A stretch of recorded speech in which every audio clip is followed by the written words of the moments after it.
Good morning, ladies and gentlemen. Welcome to a very off. Oh, new update coming. So I'm like, oh, fuck off. I don't care. Stupid thing. It's like, oh, hey, we're gonna make you think this is important, but it really isn't. Oh. I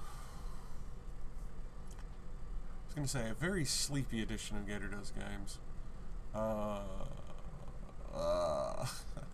tired today. Hadn't been sleeping all that well.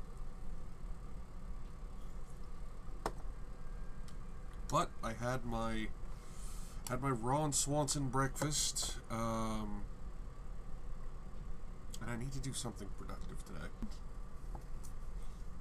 Have you, God, Lord. Yeah, it wasn't this bad yet. It wasn't this bad the other day when Laura and I were playing, but oh well. Anyway, so we're gonna do a new game here. Twitch, play, whatever. We're gonna do a random world. Chunk persistence affects the amount of space reserved for saving and exploring chunks. Longer values allow more chunks to be saved, where the oldest and the least begin to reset, while shortest cause the chunks to reset sooner. Huh. Yeah, we're not going to do the persistence thing. We're going to be playing this on, let's see, Nomad. Yeah, because Adventure's the default. Nomad is the one that I've been playing it at. We're going to be kind of normally whatever stuff on there. We're going to stick with the standard blood moon frequencies. I do like this little setup right here for your zombies. Day speed walk, night speed run, feral's sprint, and blood moon is always on nightmare. Zombie feral sense. If you really like hurting yourself, that's probably the one to go with. We're going to do an every 3-day airdrop. Mark airdrops on. Just because I don't feel like hunting for it. All this on defaults. I always make sure to throw creative mode on just because this is on experimental, so you know, fuckery may happen and I'd rather not get totally screwed by that. So let's see here. This is going to be the same map of the one that I already did generate, which I don't mind it, but let's see here.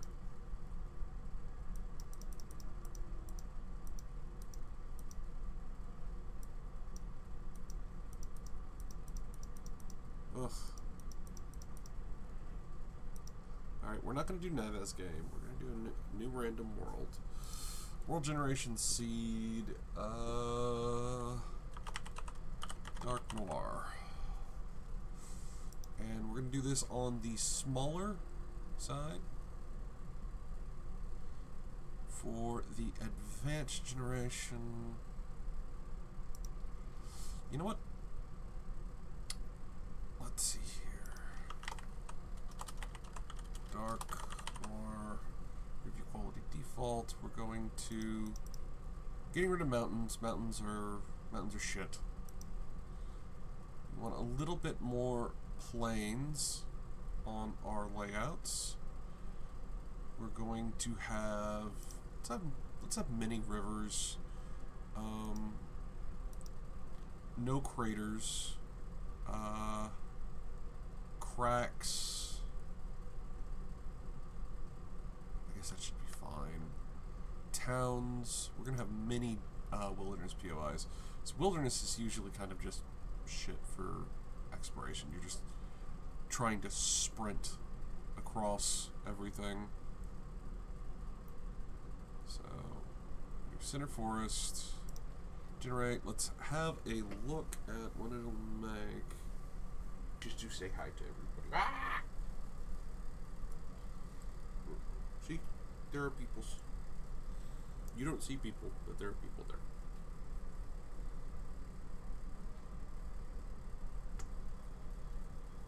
Good dog. Oh.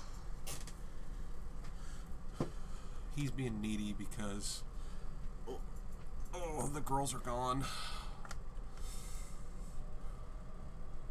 Actually, I think Serenity's still here, but okay. So let's have a looky-loo at our thing. You know, I did put it for more rivers, but it doesn't really look like there's a lot of them, does it? Yeah, at least got plenty of big cities, so that's nice.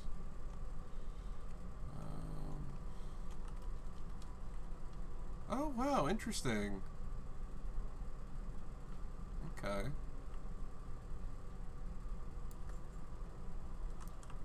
So this is what it means when it thinks it's doing mini POIs. Interesting. So this will be matching desert, snow, your wasteland, purple's merger. We got a big damn burnt forest here, so we're gonna have to do it 6 o'clock and then run counterclockwise for our progression, which is fine. I don't mind that. Hopefully we don't start too far north or something funky or whatever. Definitely don't want to follow the roads towards the center of the map. Okay. Good lord. There is just a lot of junk off into the edges. So, it kind of feels like a Fallout map now that I kind of look at it. I will say, I do not understand how, I will not understand how folks do the, like, why they need the 18K whatever fucking maps, the really big maps for this. It seems like just kind of a silly idea.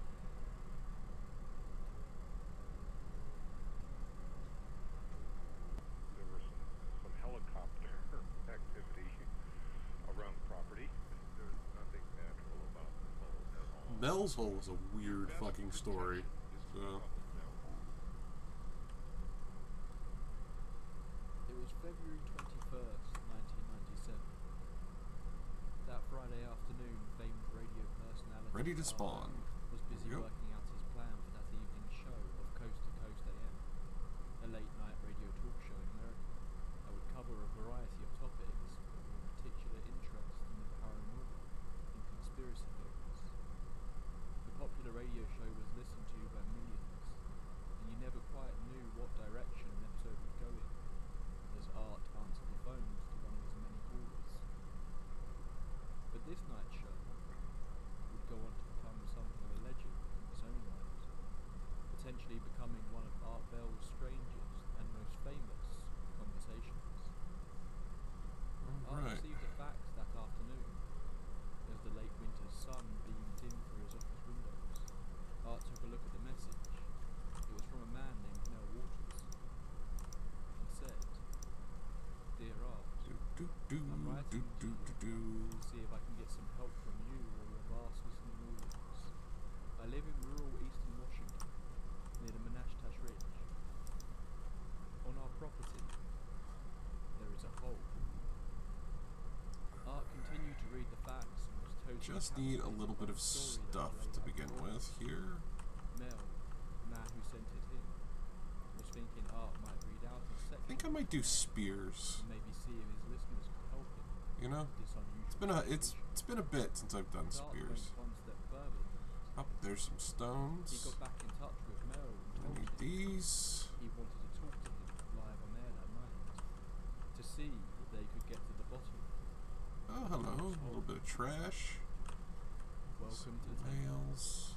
A few episodes back, I covered the topic of Hoster Castle and the apparently bottomless pit that seems to expel the supernatural outward into our world from deep underground.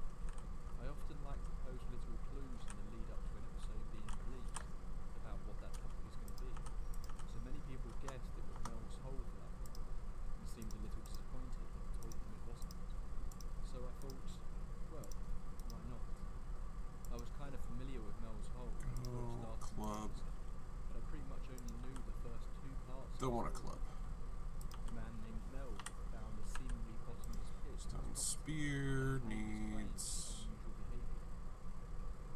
But wow, Huh. I did not know quite when. Oh, I don't have enough. Mel Oh well. went on to make multiple appearances from coast to coast AM over the course of 5 years, That dome. keeping an increasingly You captivating there. audience You updated there. on his misadventures with the hole. In this episode, we will be going over each of Mel's Easy appearances on the peasy. show, breaking down each of the phone calls one by one, as well as talking Also, about the let's various do theories primitive surrounding armor. Mel's Hole. This tale had it all: a bottomless pit, a beloved figure in the paranormal world, local legends, government conspiracies, Eye out around zombie me. dogs, and even a seal monster. There is a truth building to over there. We could probably go and this hit that simply a real quick. fascinating look at a modern urban Right. legend being created before our very Let's eyes. grab one of these rocks. Or is in this case. I hope before you leave here tonight, you can leave me your thoughts and feelings on this I'm sorry, experience. dude. You don't have a voice that's suited to this. So get your seats comfy, dim the lights, and get comfortable. It's time. It's we like will I'm get being. into I'm Mel's Hole.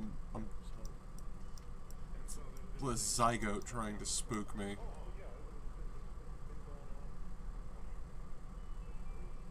Oh, hello. There's a car. Call number 1, February 21st. Grab a little bit more rock. You always need so much fucking rock in this Later game on at this Friday point. evening, Art Bell introduced Mel Waters to his audience, and Mel began to text in. Mel informs Art that he isn't calling from the property for the whole years. The recent snowstorm wreaked havoc on the area surrounding Ellensburg, Washington State. Got a few cars here, actually. Buildings on Mel's land had collapsed in on themselves from the sheer weight of the snow. The property has no Not phone, bad. A motor to start off with.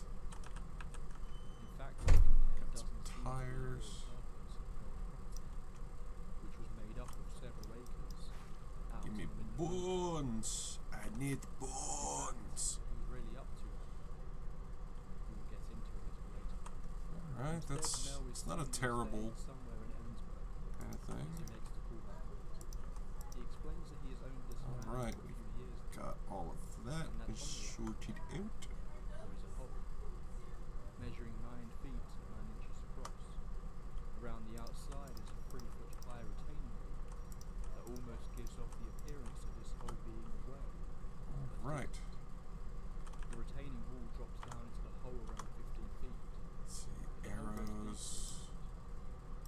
much deeper. Stone arrows. We'll make 20 arrows real quick. The wall ends, the sides of the hole become dirt and soil before showing rock. That down there. Now was that only goes been able there. to see this by using powerful halogen lights. But while these lights have let him see far enough to tell what the sides of the hole are made of, they do not illuminate the bottom. Seemingly this hole has been in the property for a long time. Mel explains that Right. the elderly man he and his wife purchased the land from claimed that the hole had been there when he purchased it from the previous owners. Well, I'm going this way anyway, so. And the wall built around the hole Going was in west. near perfect condition. The previous owner informed Mel that while it was on his land, due to the sheer insane depth of the hole, the locals had been using it as a dump for as long as he had been there.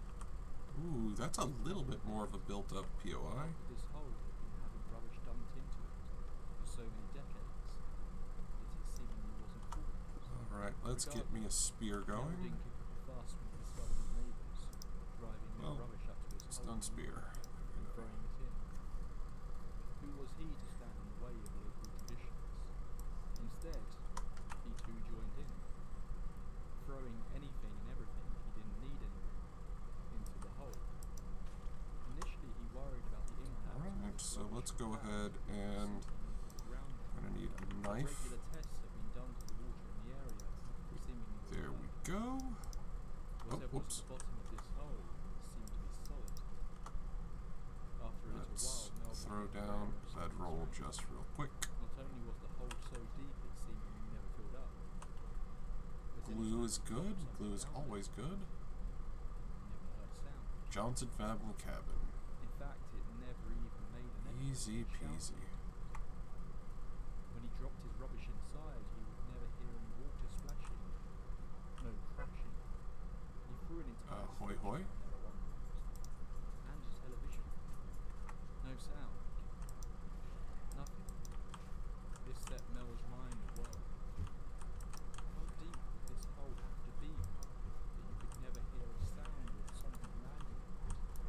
Mel was a self-described near-professional shark fisherman, so he had reels. Damn, that took long enough. He added a 1 pound weight to the end of the line and let it drop into the hole. Lucky, get in the house. Get in here. Come on, inside. I know you're excited we're here. Come on. Hold on. Let's see here. Where is everything? And The sweets to the end of his line and sent it back down, thinking that if there was any water, it would dissolve the candies. But when he pulled it back up, they were perfectly intact. Over the following weeks, Mel would buy reels of fishing line in 5,000-yard spools, adding this line to his initial piece that he left dangling in the hole. He would often bring his dogs along with him. He began to notice they would never go near the hole. In fact, if he tried to walk them near it, they would dig their feet into the ground and refuse to budge. Something that Mel's neighbours also did. alright, I'm back. Sorry about that. If they walked too close to the hole, Mel would go on to notice it wasn't just the dogs. Birds That crawler just fly over the really hole, perch would on not the hole. die. Mel continued adding the line, constructing a rig over top of the hole to let the line fall down the centre. After 7 months of repeatedly returning to the hole and experimenting, he was baffled. A quick calculation from Mel saw him realise he had sent down 80,000 feet worth of line into the hole, and still seemingly not to hit the bottom. Mel asked his listeners if they thought this could be some kind of rift, which would be something of an understatement. If Mel was correct, So we gotta go in through the trench back. was the deepest Okay. underwater trench in the world. Goes down as far as 36,000 There feet. is dip still in This wouldn't just be record breaking, it should be theoretically impossible. No one would have the ability to dig a hole this deep. Mel then explains a particularly strange story that's become an integral part of the legend. Although he does point out he has no way of knowing if the story is true. You're playing without me. One of I'm the not people playing who with lived anybody. close to Mel Also, I'm on. Ooh, that several okay. years ago, one of his hunting dogs had died.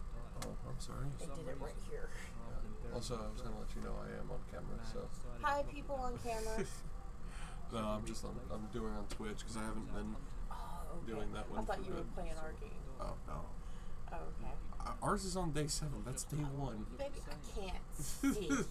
But you can see color. Down to the same color. It's not a red. It's not a red You're 7. inside. Yeah. It's still in the same place it always is on the HUD. Apparently not the only animal that has been Serenity, did you bring in the pans for the cake? Did you bring in the pans for the cake? Where are they? No, you did not put the pans on the counter. The conversation continues and Mel points out that this was a Native American man. No, because that was, what was that? And then that's your pan. What was in that? Where are the pans? They were up here last night. No, they weren't. Because I took them out of the bag. Where exactly Mel's land is deliberately kept I brought them in because the bag was light. it's on private property. The story is going They made it into the car.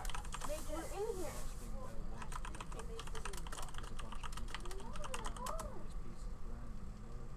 Well, they're In somewhere fact, because Mel they're not constructed here. a metal lid to sit on top of the hole, worried that kids might trespass on the land and potentially fall in. Art chillingly points out that if someone ever had, you would have no way of knowing. Mel goes on to say that as part of his will, if he were to die he wants to be dropped into the hole, just to see what would happen. A number of callers into the show offer to be lowered into the hole, but Mel doesn't seem keen on this idea, as well as suggesting different ways the hole could be measured, using radar and other technology. Mel points out that he has never really gone public with this story. This is the first time he has spoken about it, and didn't expect to be talking to such a vast audience that night. In fact, it appears no one has. There is no history of any news reports about this apparently bottomless pit. They have tried to invite a few people to come and investigate. His wife works for a university, but when they spoke to the professors there about coming to visit the hole, they just laughed it off, not believing that such a thing were possible. Art speaks to Mel about getting other members of the media involved, such as the television crew, but he seems hesitant to do so for some reason. One of the last points Art mentions is the idea that this could be of great interest to the US government as a potentially safe place to dispose of nuclear waste. Art would have no idea how close he may have been as they wrapped up the call that night. They had, for instance, if they found like it was a drug lab, they could seize my property. Call number 2, a few days later. Art and Mel kept in touch over the following days. The very night that Mel was on Art's show, he noticed something strange, which he explained to Art off air in an apparently panicked state. Things only got more complicated in the following days, and Art invited an audibly disturbed Mel back onto the show to give the audience an update. Mel explains that after hanging up the phone in the early hours of Saturday morning, he decided to drive up to the hole, when he noticed a helicopter flying around the area, shining a spotlight down on the darkened fields. Weird, but not totally out of the ordinary. A large military reservation is only a few miles from Mel's property, and there was also a small airport close by. However, Mel couldn't shake a weird feeling. What exactly was it doing out there? The next day, while driving past the area, Mel noticed helicopters again. Multiple ones this time. Something was definitely up. The day after this, Mel decided to drive up to the hole again. Only this time he was blocked as he approached his access road, a little over a mile from the hole. There, blocking the road, were military personnel. Armed guards and trucks blocking him from entering his property. Mel asked the first guard what was going on. The guard simply claimed that there had been a plane crash and no one could proceed further up the road. Mel was suspicious. There was no smoke in the sky on this clear sunny day. He also instantly became aware of what appeared to be track marks of large heavy machinery on the road, leading past the guards. He told the guard that this was his property and wanted to talk to whoever was in charge. The guard brought back another man, this one dressed in civilian clothes. The man reiterates that Mel will not be able to return to his property until the crash has been fully investigated and cleaned up. Mel questions the lack of smoke and tread marks but is brushed off. Mel, irritated, protests that this is his property and he shouldn't be stopped like this. The man then, in a blunt tone, informs Mel that it is not necessarily his property, going on to state that it would be very easy to find a drug lab on his property. Mel was instantly shaken by the man's statement. He knew very well what he was implying. Art immediately jumps on this aspect of the story, asking if Mel was up to something on the property. But Mel explains that he works in alternative medicine and does in fact have a lab of sorts in one of the trailers up there, but that he works with plants that have been traditionally used by Native American tribes to cure all sorts of illnesses. But Mel can see how easy it would be for them to paint this as something more illicit than it actually was. The non-uniformed man then tells Mel to leave, that they will be in touch when it's safe for him to return. Mel asks the man if he needs his contact details. The man responds that they already have them. Mel then says, "I assume you don't want me to tell anyone about this." To which the man responds, "No one would believe you if you did." The following day, Mel was speaking to one of his neighbours about what happened, who then tells him something even more strange. The night after Mel's encounter with the military, his neighbour was outside, looking in the direction of Mel's property, when he saw something in the sky. It was hard to describe, but the way the neighbour explained it was like a beam of light was shooting up into the sky, coming from Mel's property. But it wasn't light exactly. It was black, blacker than the night sky. At times throughout their various phone calls, Art does seem a little sceptical of Mel's stories, but not in this instance. He seems genuinely worried for Mel here. Something about their off-air conversation convinced him that this was to be taken seriously, and that he blamed himself for what appeared to be the government taking an interest in Mel's hole. Between that conversation and this now on-air appearance though, Mel had received a message on his answer phone from a local estate agent. Mel's property wasn't listed for sale anywhere, but the agent claimed that someone had made an extremely generous offer to purchase the land from him, although at the time of the call he didn't know what that offer was. Mel saw this as these officials laying out two options for him. Either you take the money and leave, or we find a reason to take the land away from you. Art gets Mel to go over the whole story again, seemingly to both catch up his audience who missed Friday's show, but also possibly to see if he can catch out Mel on any of the details of his story that might point to this being a hoax. But it all matches up. In fact, after the Black Beam incident, Mel was spoken further to some of his other neighbours and made an interesting discovery. He spoke to a man who had been living there for around 50 years at this point, who also used to dump his rubbish in the hole back in the day, although he claimed that when he first used to do it, there was a series of large stones around the outside. After some further discussion, Mel shows the man a picture of Stonehenge. The man confirms they looked exactly like that, only without the top section of the stone structure. These were just like stone pillars pointing upwards to the sky. Callers joined the conversation, with one claiming that he used to know someone from the area, and they spoke about a large hole around there back in the 80s, lending some weight as to the idea that this is some sort of landmark known by the locals. After various discussions about the Earth's crust, hollow Earth theories, and one caller debating if the hole could be some sort of natural time machine, and that everything entering it is merely popping out somewhere else in history, Art brings the conversation back to the apparent government involvement. Mel points out that in this area, if a kid throws a snowball at a moving car, it makes the papers. But there is nothing about any plane crash. What's more, Mel's neighbours have seen trucks driving up into his land, carrying what appear to be generators and temporary huts. Whatever they are doing up there, they appear to be settling in for a while. Art explains that Mel's best defence is to go as public as he can, again pleading with him to help him get others within the media involved, or even help through his political connections. Mel initially claims that he's worried that if he does something like that, he might end up just being arrested.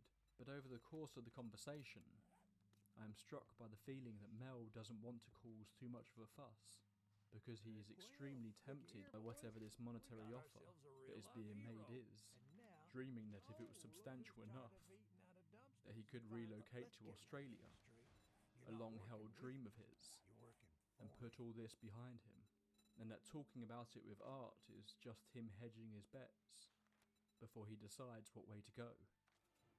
The second phone call would end here, and Mel would not appear on the air again for several years. This was where my knowledge of the story of Mel's hole ended, and according to some theories that we can get into a little later, it actually is. But this is where things start to get a little crazy. Buckle up. Things are going to get progressively more wild from this point on. All of my back teeth have been removed. What? I have no back teeth. You have no back teeth? None. You don't mean like, No molars, no wisdom you're not talking teeth. about wisdom teeth. You're talking about... None. No back teeth. Not on top, Why the not on hell bottom. Why would they take your teeth I out? have no idea, Art. Call number 3. 3 years later. The year is now 2000. A new millennium has begun, but an old friend is back on Coast to Coast AM. Art Bell is audibly so excited to welcome Mel back. It appears that Mel has been keeping in touch with Art throughout the years via email that has seemingly been sent from Australia. It appears Mel got his wish, but he is now back in America and things have taken an extremely dark turn for Mel. Art begins by talking about how Mel's story has become something of a mini-cultural phenomenon. Television crews went hunting for Mel's hole. Songs were written about it.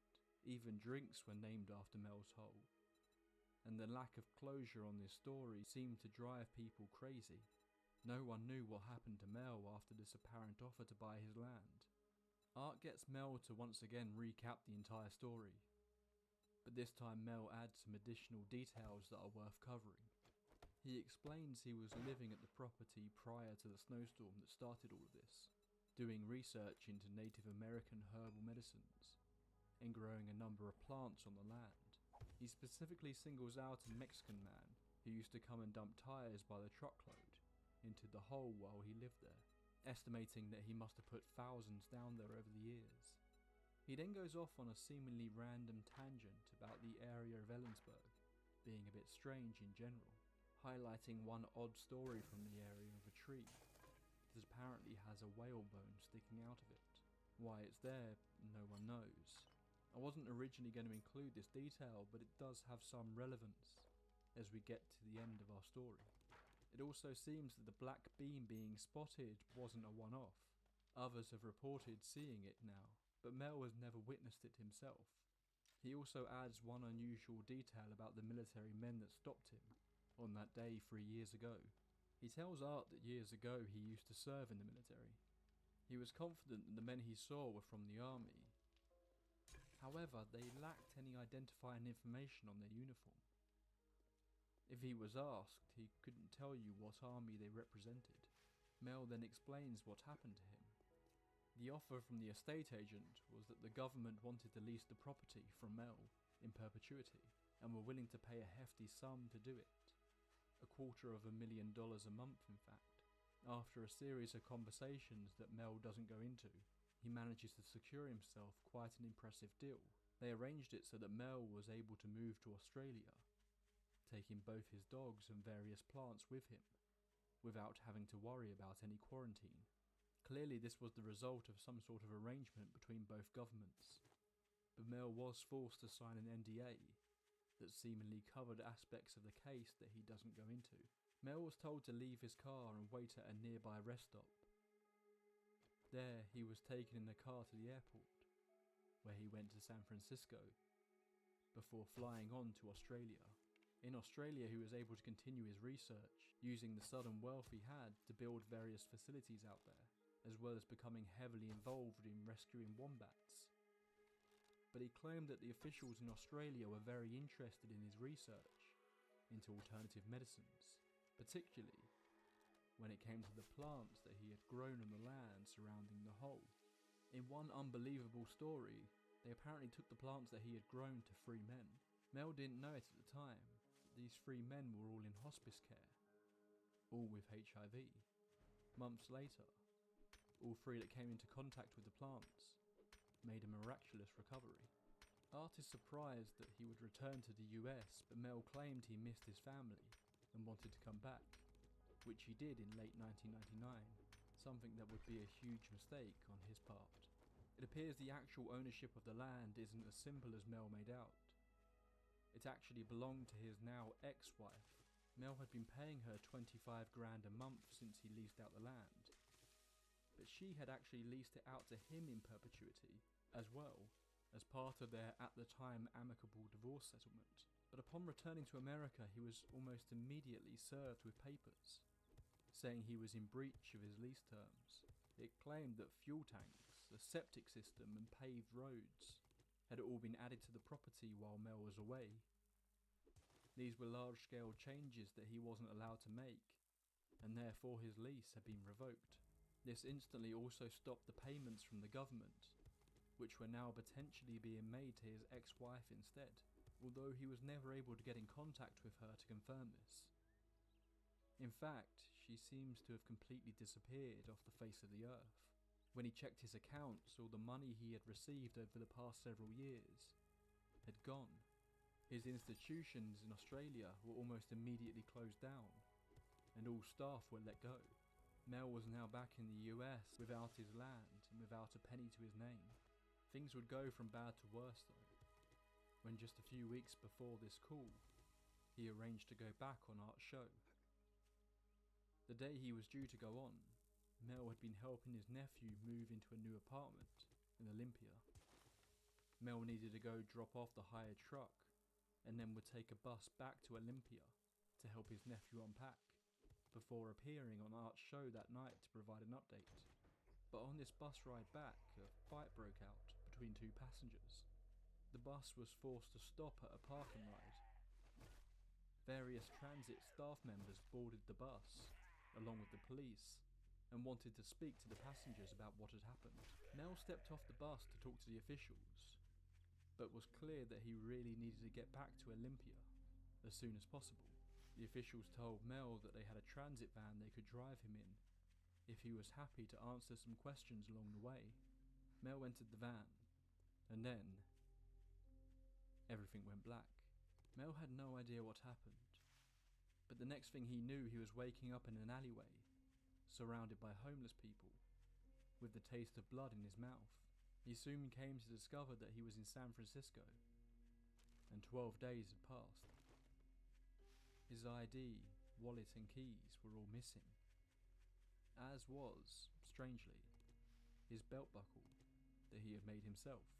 His arm ached, and when he rolled up his sleeve he found a needle mark with a piece of tape still attached to his arm, as though an IV had been placed there. He felt around his mouth to try and figure out why he could taste blood, which was when he realised all his back molars had been removed. He managed to get in contact with his nephew, who had been frantically trying to find his uncle, who had now been missing for close to 2 weeks. Once he got back, Mel got in touch with Art and rearranged to come on the show. Mel didn't seem to think that whatever this incident was, it had anything to do with his upcoming appearance on Coast to Coast. But Art disagreed, believing at the very least this was some sort of threat for Mel to keep his mouth shut. Mel states that he is now 68 years old. He has lost everything. At this point, doesn't Okay. I can saying that he doesn't dare attempt to get do in the lab. voice is on He now. still wants answers. Specifically, he wants to get in touch with a number of people he met while he was living and researching the whole There we go. He claims there are people out there who have rocks or other items from the property that he would love to try and get tested. After his research with the plants, he seemingly believes there is something powerful in the ground that surrounds the hole itself. He then explains a wild story about his gun. Fucking He zombie. claims that at some point he was digging in the land Got it. and found what appeared to be an old German pistol. At one point, he apparently gave his gun to a landlord for a Give deposit. me my arrow back. Mel later spoke with the children hospital, Alright. who told him some interesting things about what happened Let's after do the man took ownership of the gun. transfer all of The that first puzzling stuff. detail was that the gun didn't make a sound. It worked, it fired bullets, but not a single sound came out of it. You If the man placed the water. gun down next to a radio, the signal would start to change. good enough to do The that. station suddenly playing oldies instead. If he moved the gun around, the radio would begin cycling through different stations. Curiously, all these stations started broadcasting old shows, including Right. commentary of the 1960s Huh. race review. I didn't know he had a pickup truck in here. Seemingly became obsessed with the gun, never letting it out of his sight. Until one day he just vanished. His children have no idea what's happened to him, and have never found him. Before the call ends, Mel makes another odd claim What was that? about how My he daddy believes was his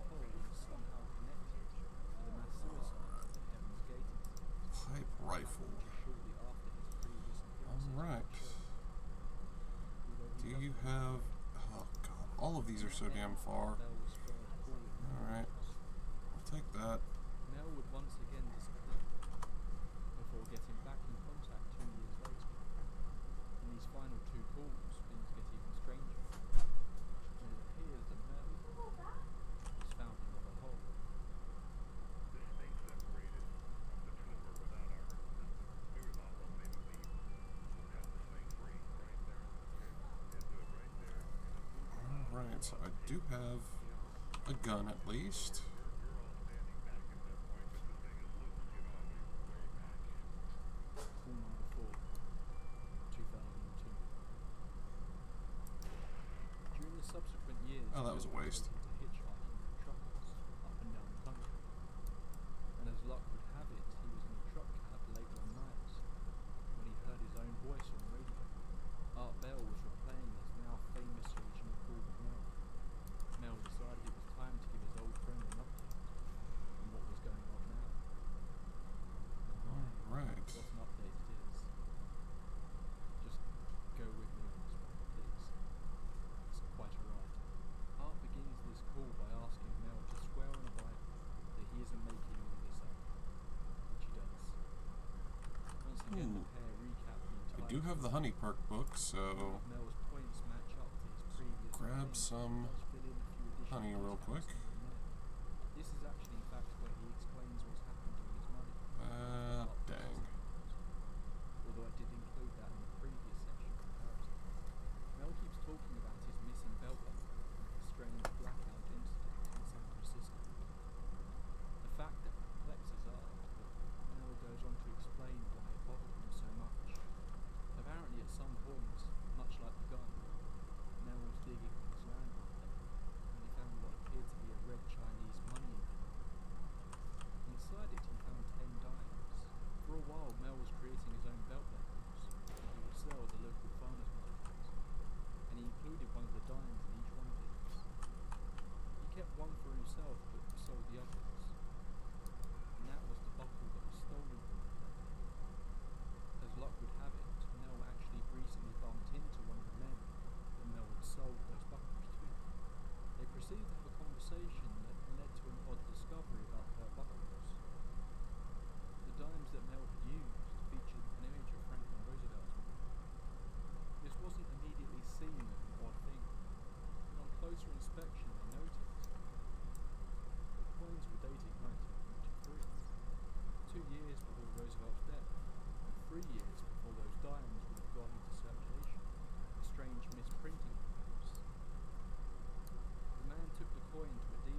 we have? What do we have? What do we have? The walls of the hole appeared to also be metal, as it dipped down to the Huntsman. Mel claimed it had notches on it, as though a lid of some kind. That wouldn't be a bad thing to grab. Wasn't anywhere to be seen. The whole thing looked very modern. So for right now, let's grab Animal Tracker. Vast people, That'll be actually really useful. as long as they had been shepherding the area, which was since the This way. 1800s. At one point, Mel dropped a wrench on the metal column, just like his hole didn't make a sound. The metal was also producing some kind of heat. Not the metal itself as such, that was cool to touch, but the air around it seemed to be warm, even at night. The Basque people would often camp next to it in the winter to keep warm. They told Mel stories of how animals were too scared to go near it, and that they would often see a black being coming from it. Some of the elders saw this hole as some sort of spiritual site. With the permission of the community, This is really Mel was weird. allowed to stay to conduct some experiments. Weird ass He wanted fucking to get story. an idea of what the temperature was like down in the hole, something that many of Art's listeners had discussed in the past. They got 2 large bags of ice. One they left on the surface, and the other they placed into a bucket. They lowered 1,500 feet into the hole. They waited until the ice on the surface had half melted before pulling the bucket back up.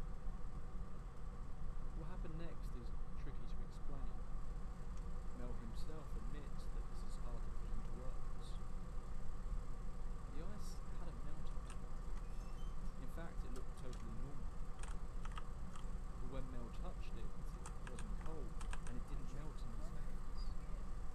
It was like the ice had fundamentally changed something. They placed the bucket over an open fire to see if it would melt.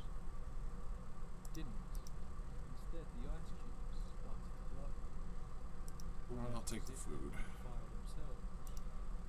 Jobs. It's like the heat caused the ice Fetch. to some kind of energy. They pulled it off the fire, and for months the ice continued to glow, giving off heat as it did.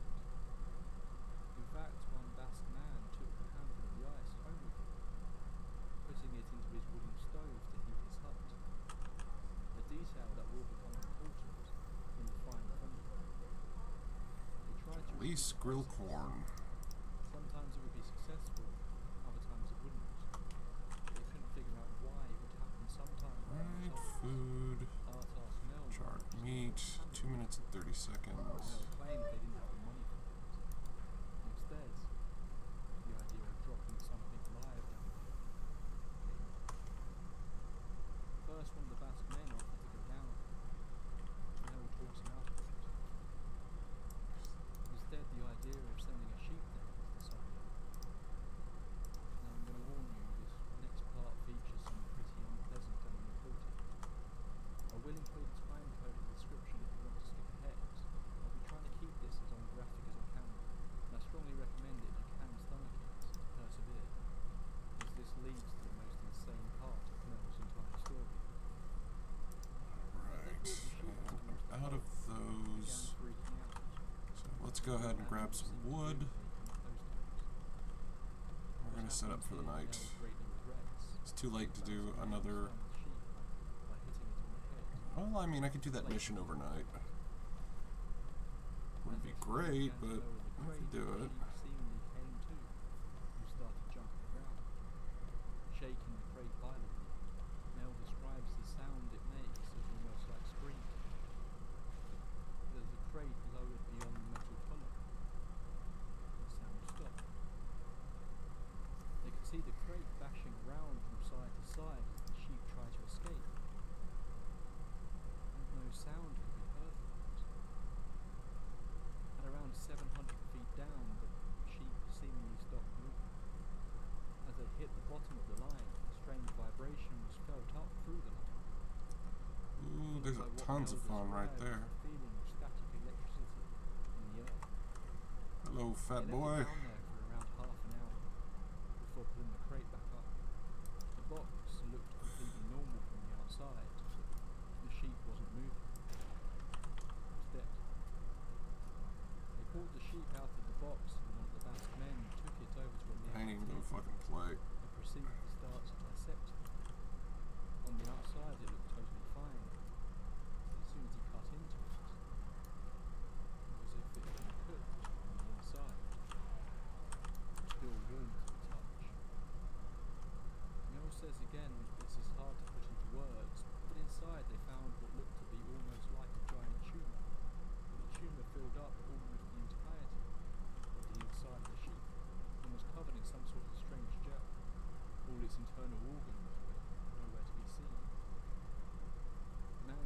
groovy. The tumour, which proved to be difficult.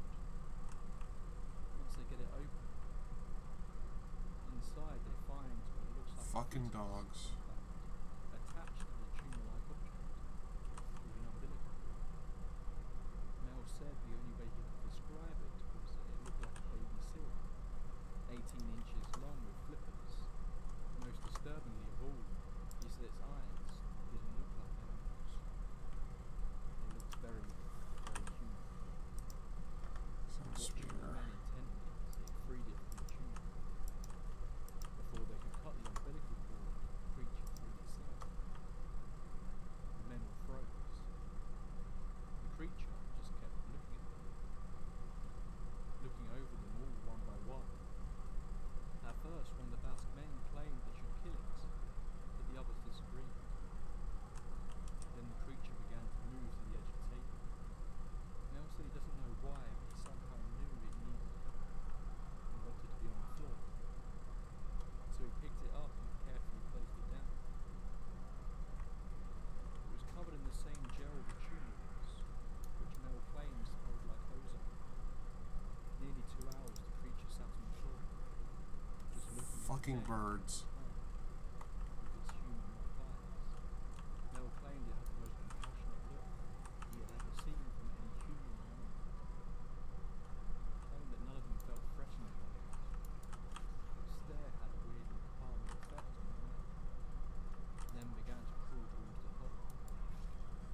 Again, Mel felt like he should help it, so he picked it up and placed the creature on the metal collar.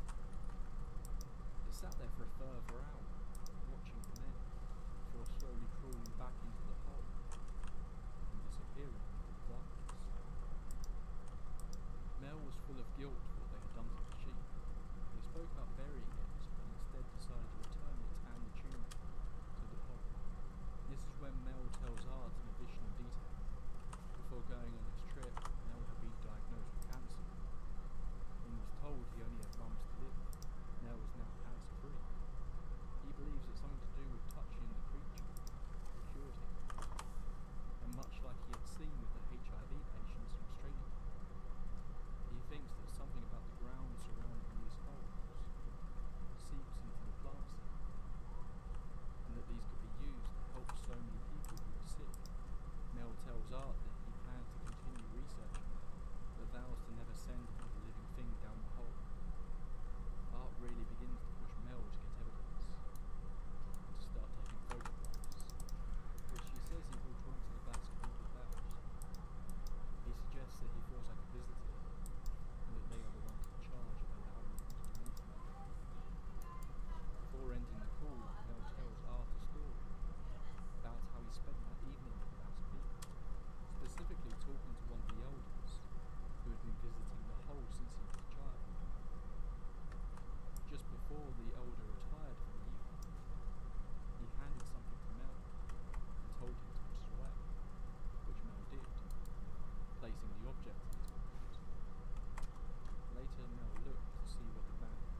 Okay. away in a gigantic truck.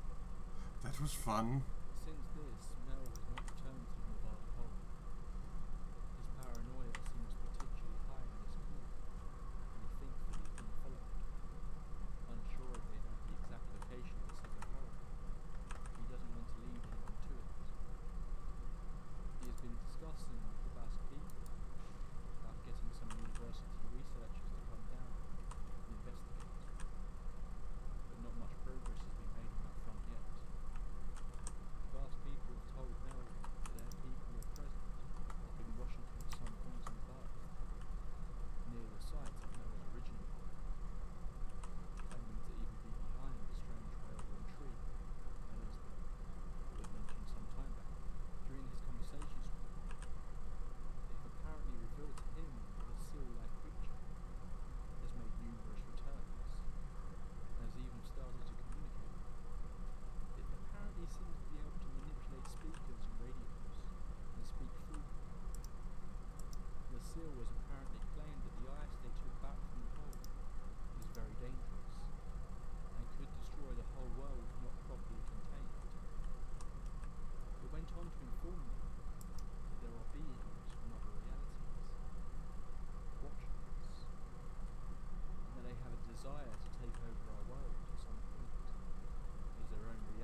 cell. the documented take on the story.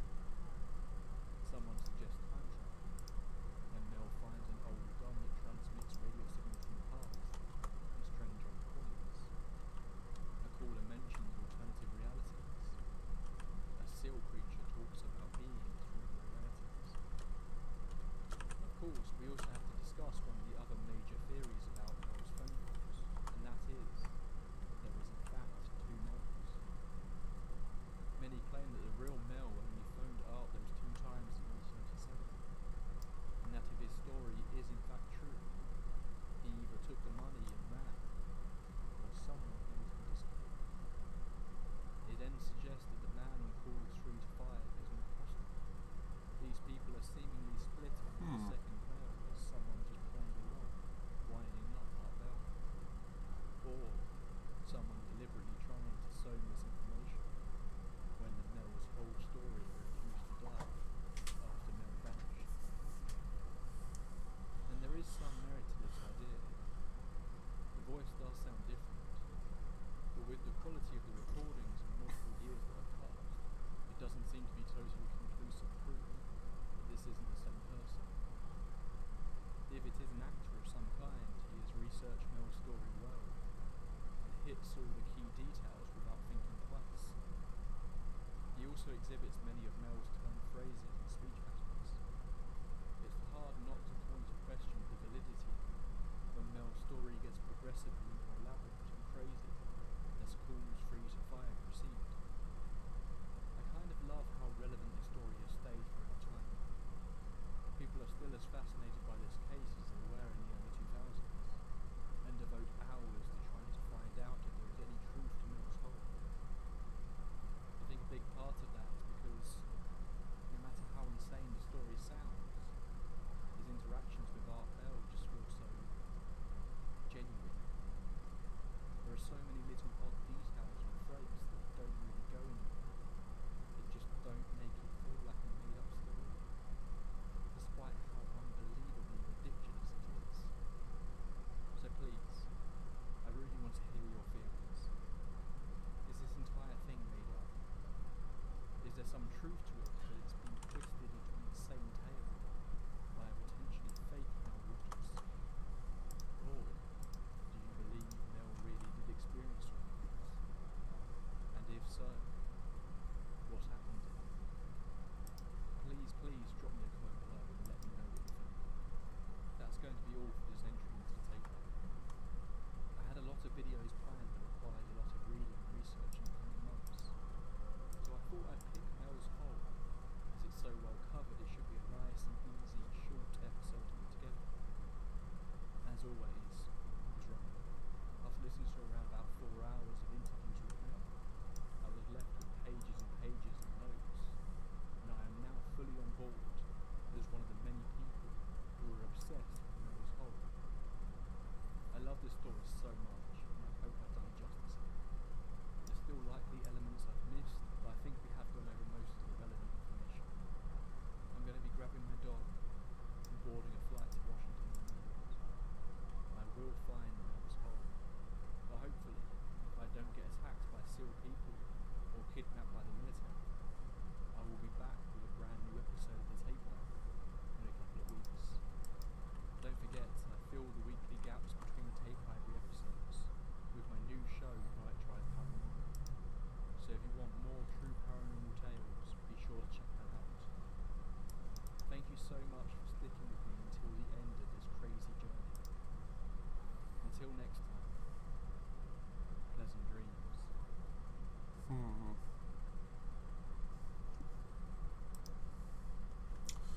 That was fun.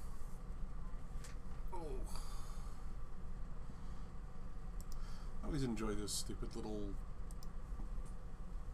weird paranormal romp stuff.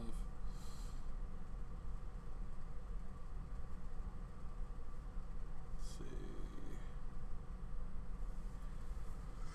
But yeah, at the moment, we're just killing time until dawn.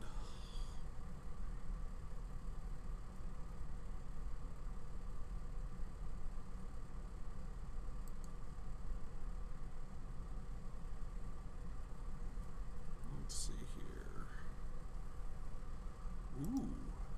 Miss Malum. Do tell me more.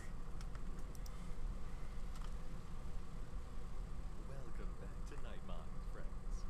I'm very excited to have you visiting the office again this evening. And genuinely, I couldn't wait to get in here again after seeing tonight's project. Let's get it out right now. Vermis Malum appeared to me through the Night Mind Index, very recently submitted. It started on May 12th of this year. At the time of this writing, there are only 3 videos, and when I finished the 3rd, I immediately wanted 5 more. Now, I've blurred the description from the index, because honestly, it's just a better ride when you go in not knowing anything except a few details.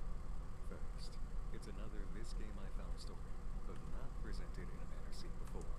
Second, it's mixed in with live action.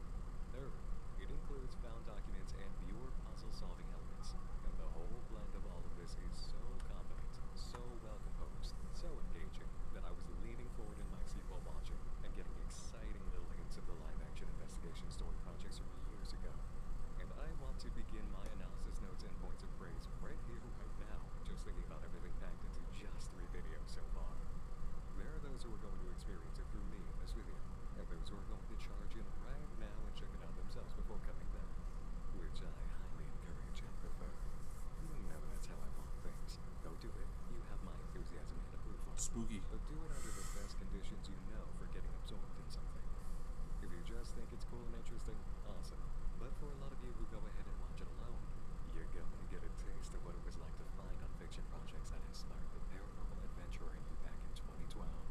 And you will get the same thrill I'm feeling. I'm not kidding. I got to feel it again. And you know what else?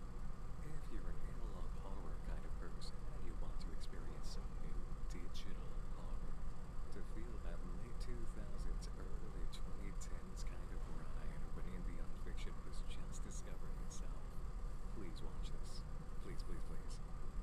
Can I guarantee you're going to be as excited as I am right now? Of course not. I'm witnessing a brand new project that harkens back to my roots and uses a consumer digital camera for its live action with a solo investigator who stumbles on a mystery. Of course, I'm doing my Cheshire Cat grin over this one. But if you go in and love it and feel what I'm feeling, then you'll be so glad you Come watched on. it first. Come on. I've got the playlist. There's a in the chicken video around here at description. least. It's 32 minutes, 26 seconds at this moment, unless a new video drops between my recording this and publishing. That's enough to sit down Bingo. and watch it over lunch or dinner or breakfast. And if you love it, please subscribe to this channel. It's so deserved. And if it excites or wows you, run into the comment section and tell me what's your back. I'll wait.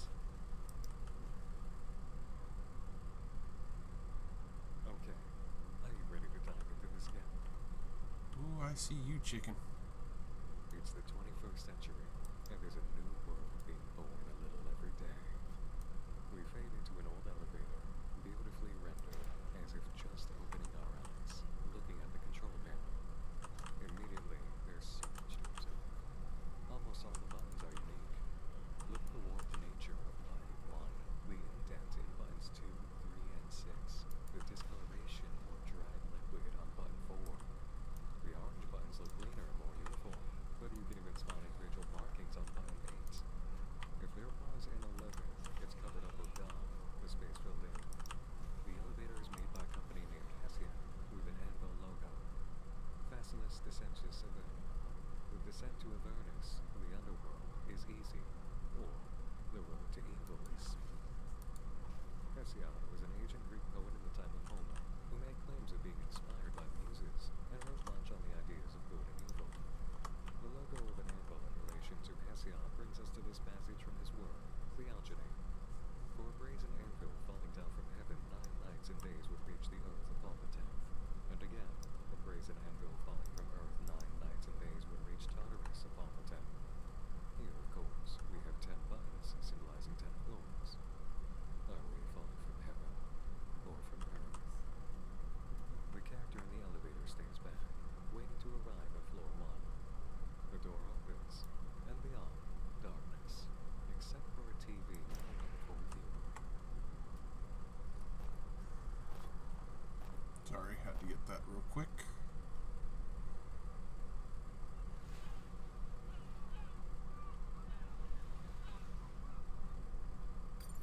Please no dog, please no dog, please no dog.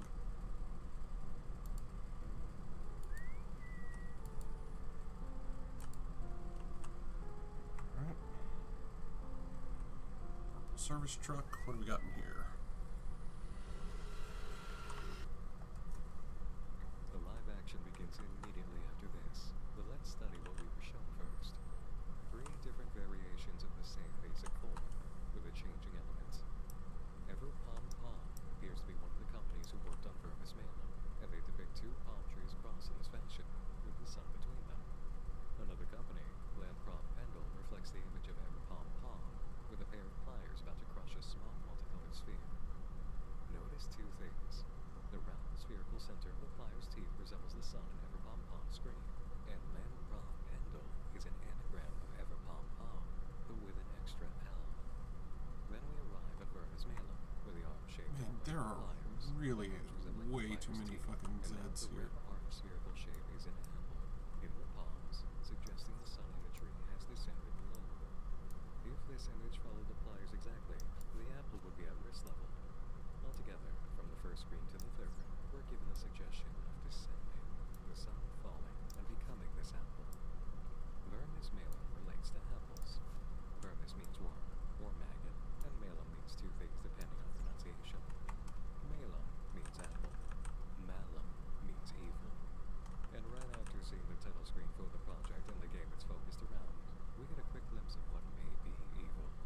A massive open jaws full of fangs, cast in red, with glowing red lights. Already the stage is set for the experience to come. We have ideas presented that lay the groundwork for our understanding and emotional palettes. And while so much of what's given will be felt and understood by any viewer, those who take a moment to study just this opening minute and 18 seconds will come away with more. Seldom is there a project that manages an introduction this impactful and intelligently designed, so full of atmosphere, information, and feelings. It's mysterious, it's attractive to the eyes, it's isolating and intimidating, but compelling. From a creative and technical standpoint, it's Keep thinking I'm hearing hisses. And then we get into our live action segment with our central character, Lawrence. Hey, I hope things are going alright.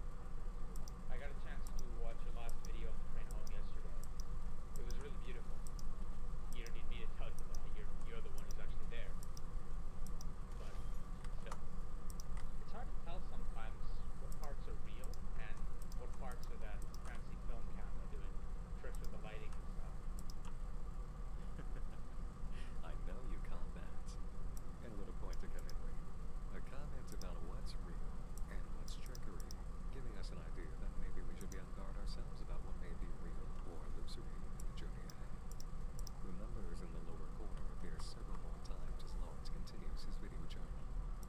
He admits it's soon to be sending another video, but whoever he's speaking to wanted to see the first time it snowed where he is. We have an area called Raven's Run nearby, and it's early in the winter. It felt weird to walk the trail alone, suggesting whoever he's recording this for used to go along. Lawrence has also made a discovery. The past couple of nights, Lawrence heard a noise above their room and, worried that it could be a leaky pipe, investigated the attic. No leaks, but there was something to be found. It's a package.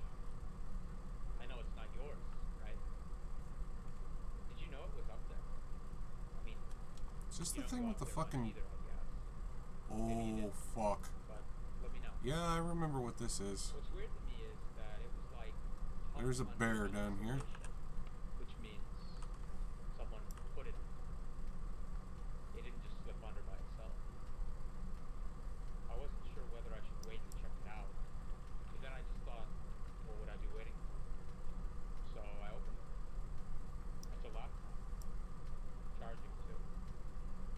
Someone who used to live in this house must have left it here. I don't know why they put it in the attic. I wanted to see if it still worked, so I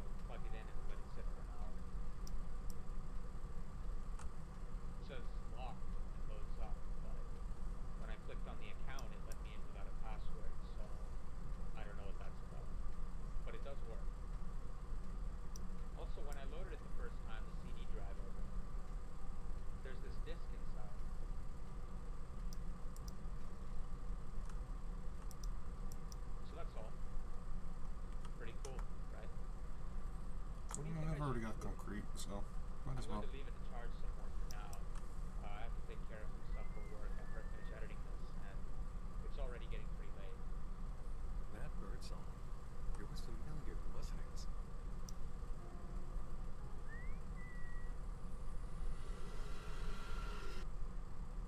Intriguing. You can even overlap the segments and hear that it lights up.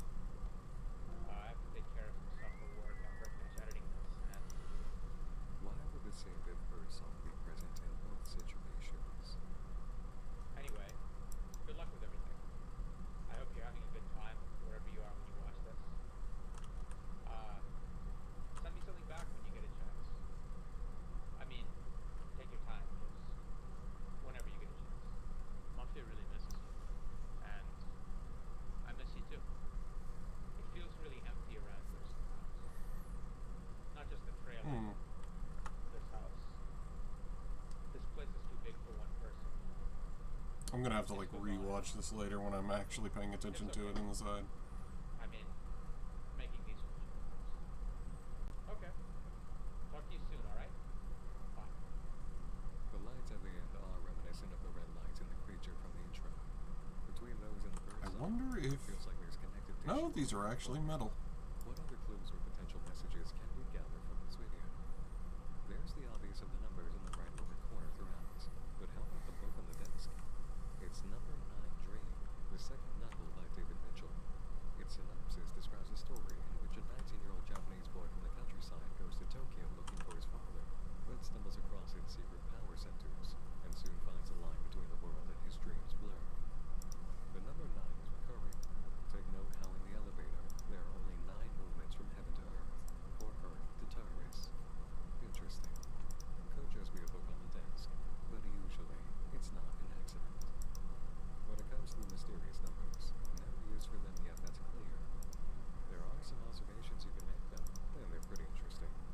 First surprise is that they show up equidistant in the video. 14 appearances, 16 seconds apart each. They're not all entirely numbers either. We have a few letters thrown in, and some repeats. The order goes as follows: 74, 68, 65, 77, 6F, 6D, 62, 66, 6F, 72, 67, 65, 74, 73. Unclear what we can do with these. It's got this sense about it that their use comes in later. Trying to gauge words being said when the numbers appear to form a message doesn't make sense, and the combination of letters and numbers gives the impression that a cipher is going to be needed, or some type of grid. When we see it, I think we'll know it. As for the laptop package, what's the symbol on the sticker? That's the Princeton University shield, missing the book from its upper portion and surrounded by wings. And inside, of course, we have Purpose Mailing, the title of the project, and, as all clues point right now, a game. I want to really praise here how excellent the setup is in laying out the elements we need. Is there a zombie in here? And believing in it. Lawrence is at home, just got back from visiting someone they have a close relationship with, and we're viewing video diaries recorded with what's clearly a consumer digital camera. Huh. Using a laptop that still has a CD drive on Windows 7 helps lock in the overall digital period sense of the story, and our main character sounds ordinary. Just someone exchanging video diaries, not an actor, and not sounding like one. Lawrence does sound scripted, but that makes complete sense. We can hear the audio from the video recordings under the spoken words, so it's easy to understand messages are written out and ready to Ooh, like, some good then food. layered over the clips for the recipients, and even those readings sound in moves. The scripting is in-universe. It's well-paced, it's normal for the content that it is, Lawrence sounds normal and not acted, it's comfortable, and it brings in the mystery in a way that engages us. It makes us lean in. And at the end, we want to know what's on the laptop and what's on the CD. Jeez, man, We don't also want nut. to know a little more Fuck. about the relationship Lawrence has to whoever's receiving the video diaries. And of course, we've got to find out what's up with the numbers in the upper right corner. The numbers, Mason. What do they What's mean? underlying this element to say something important? In many other circumstances, this tactic of a very obvious, very mysterious ARG sort of element would not work. It would come across as juvenile. Okay, wood splitter schematic. Not gonna be able to do that anytime soon. In the very first video, Never encumbered at night. Ooh, that's such a good one. You know what? Yeah, we're gonna take that. Got a taste for the ride we're in for in a way that made us care immediately, without hitting us over the head or trying to be scary and mysterious. So when you see mysterious numbers like these show up on the video, Sure, why not? We'll take that. Presentation and lead into a mystery that piques our interest. To your inventory. You don't accept the lower right numbers because it's effective on its own. You accept them because every Alright, you asshole. intro, hook, believability, grounds of reality and comfort. A second hook, elements of empathy relating to the core character. Definitely need the forge ahead. So an extra touch immediately works.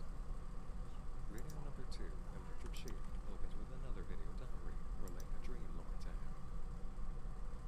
I was standing on the beach, I think, or maybe on a sandbar somewhere near the ocean. So The lock sky was picking. cloudy, like it was going to start raining any minute. And these big dark waves kept rolling in, breaking in front of me. The ocean was just pitch black too, and it went on and on. And then I started to hear this like whistling sound from way out in the water. Like, I don't know, like someone was whistling a song, you know? It was so quiet, but when I tried to concentrate, I tried to listen hard and could almost make out the tune. And then I woke up. From here, Lawrence presents the progress made concerning the laptop from the attic. Instead of using the camera, they've downloaded a screen recorder after getting the Wi-Fi connected. Arthur, I only get 1 point right now, so which was left in a terrible position for the King and Ones. Nothing else seems to exist on the laptop except the documents folder, titled Unsorted. But there is an oddity at play with the local disk. What's weird is the hard drive space is close to full. So apparently there's something really big on this computer, but I'm not sure where. The unsorted folder I'll come up with something. Here. Christmas 2014 tell you what. contains 5 PDF files. I've been streaming for a bit now. I think I'm gonna go ahead and call it here. I want to thank you guys for stopping in for this morning. I'll try and do a little bit more of these. I know that my girlfriend is wanting to do a lot more Twitch stuff and whatnot, so hopefully I'll help her to get that set up, and I'll go ahead and I'll give her a promotion and stuff on my end here. So if you're still following my stuff after all these years, then yeah, we'll just do that real quick, and then yeah. Trying to think if there's anything else that I should say.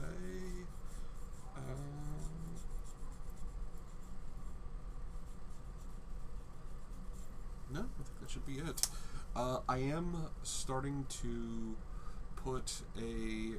I'm putting a division between my my Patreon stuff and the stuff that I do here on Twitch, primarily just due to the fact of I'd rather keep